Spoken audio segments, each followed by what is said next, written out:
Visakha steel plant ప్రమాదంలో మరొకరు మృతి చెందారు. చికిత్స పొందుతూ కాంట్రాక్ట్ కార్మికుడు సూరిబాబు మృతి చెందారు. స్టీల్ ప్లాంట్ ప్రమాద ఘటనలో మృతుల సంఖ్య మొత్తంగా 10కి చేరింది.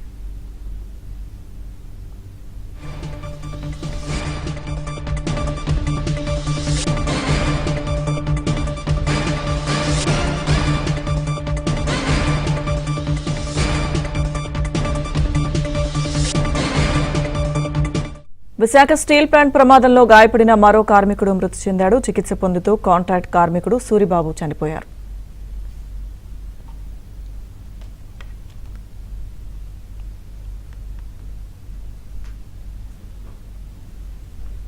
విశాఖ స్టీల్ ప్లాంట్ ప్రమాదంలో చికిత్స పొందుతూ మరొక వ్యక్తి మరణించారు. పూర్తి సమాచారం మా ప్రతినిధి నాయుడు అందిస్తారు.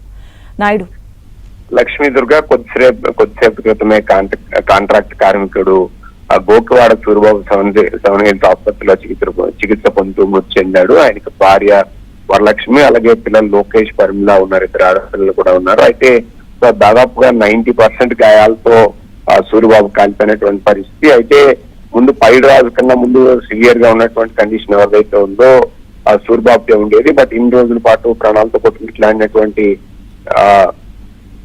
సూరిబాబు కొద్దిసేపు క్రితమే 1:35 చనిపోయినట్టు డాక్టర్లు ధృవీకరించడం జరిగింది.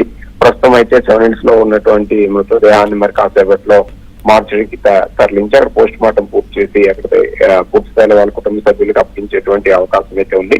సో దీంతో మృతుల సంఖ్య 10కి చేరింది అనేది మనం చెప్పొచ్చు. ముందు దాదాపు గాయపడిన వాళ్ళు దాదాపుగా మిగతా వాళ్ళు మొన్న వచ్చిన వాళ్ళందరూ కూడా దాదాపు సివియర్ గా ఆరంభం నుంచి కూడా సో పైడిరాజు సూరిబాబు ఇద్దరు పరిస్థితి కూడా క్రిటికల్ గానే ఉన్నటువంటి పరిస్థితి ఉంది. పైడిరాజు 2 రోజుల క్రితం ఆల్రెడీ చనిపోయినటువంటి పరిస్థితి ఉంది. ఈ రోజు సూరిబాబు చెందినటువంటి దీంతో వీళ్ళకి దాదాపుగా ప్రభుత్వం ఏదైతే ప్రకటించిందో ఎక్స్ రేషియో కూడా త్వరలోనే అందించుతున్నారని చెప్పి అధికారులు కానీ వీళ్ళు కానీ చెప్తున్నటువంటి పరిస్థితి అయితే మనకి కనిపిస్తుంది అనేది మనం చెప్పొచ్చు. మరోవైపు స్టీల్ ప్లాంట్ లో తరచూ ప్రమాదాలపైన కూడా కార్మికులు ఆందోళన వ్యక్తం చేస్తున్నటువంటి పరిస్థితి మనకి కనిపిస్తుంది. వాటిని నివారించడానికి చర్యలు తీసుకోవాలని ఆందోళన చేపట్టిన నేపథ్యంలో మళ్ళీ తిరిగి ఇప్పుడే పనులు కానీ ఇవి కానీ ప్రారంభమవుతున్నాయి. అయితే మృతుల సంఖ్య అయితే మాత్రం దాదాపు ఇంక పెరిగే అవకాశం లేదు. మిగతా వాళ్ళు ఎవరైతే ఉన్నారో సో 4 కూడా కొంతవరకు సేఫ్ గానే ఉన్నారని ప్రస్తుతం అధికారులు కానీ వీళ్ళు కానీ చెప్తున్నటువంటి పరిస్థితి అయితే మనకి కనిపిస్తుంది.